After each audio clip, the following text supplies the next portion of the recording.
पाकिस्तान भी रिएक्ट कर रहा है सर इंडिया पे।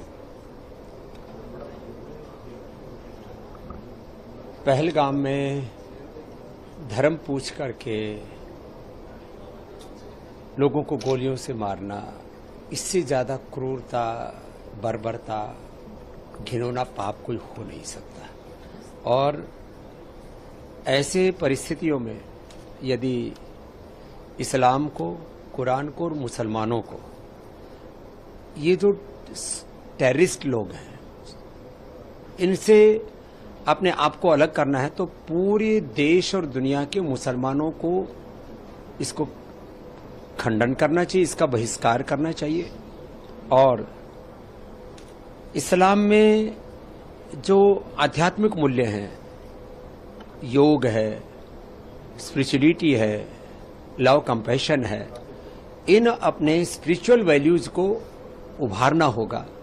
नहीं तो पूरी दुनिया में ये आतंकवादी इस्लाम और मुसलमान को, कुरान को बदनाम कर देंगे। तो मैं सबसे आह्वान करूंगा, आज हम यहाँ योगासन स्पोर्ट्स के कार्यक्रम में आए हुए हैं, जिसमें एशियन चैंपियनशिप है और आगे पूरे वर्ल्ड के अंदर अभी इसको लेकर के जाने का जो संकल्प है वो इसी दिशा में है कि योगा और स्पिरिचुअलिटी से ही अलग अलग मत पंथ संप्रदायों में, मजहबों में कुछ लोग ऐसे घुस गए हैं जो उसमें वायलेंस, टेररिज्म को फैला रहे हैं।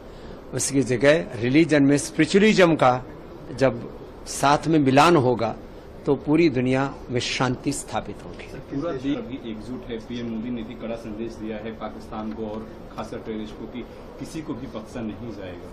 हाँ, तो ये तो होना ही चाहिए।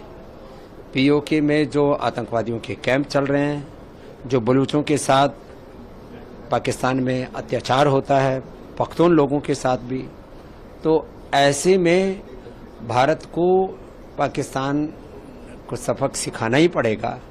और जब भारत पाकिस्तान को सबक सिखाएगा तो ही उसके होश ठिकाने आएंगे। नहीं तो वहाँ अपनी नाकामियां छिपाने के लिए वहाँ की सेना, वहाँ के पॉलिटिशियंस और वहाँ कुछ तो खुले तौर पर घूम रहे आतंकवादी, वो उन सबको तभी सबक मिलेगा। गृह सुन लिया है कि जो पाकिस्तानी भारत में रह रहे हैं उसको 48 घंटे के अंदर जो है वो पाकिस्तान जाना होगा, ऐसा संदेश है पूरे देश में, जहां पूरे देश के तमाम जो मुख्यमंत्री हैं उनसे भी उन्होंने बातचीत किया। हाँ, तो जो भी पाकिस्तानी नागरिक यहाँ रह रहे हैं उनके किसी के भी द्वारा कोई गलत दुर्घटना ना हो जाए। किसी के कॉन्टैक्ट्स पता नहीं कैसे कैसे हैं। दूसरे जो स्लीपर सेल काम करते हैं उनके, भारत के हर एक नागरिक को, एक मात्र सिविलियन नहीं, एक आर्मी मैन की तरह, जैसे मिलिट्री में, पैरामिलिट्री में, पुलिस में ट्रेनिंग दी जाती है अपने देश के लिए अपना सर्वस्व आहूत करने की, एक सजग नागरिक होने की, ऐसे ही देश के सभी नागरिकों को सजग रहना चाहिए। और इसमें हिंदू मुसलमान सभी से मैं आह्वान करूंगा, कहीं पर भी आपको जरा सा भी कहीं अनहोनी का अंदेशा दिखता है तो सबको उसके लिए अलर्ट होकर के और किसी भी प्रकार के प्रतिकार के लिए तैयार रहना चाहिए।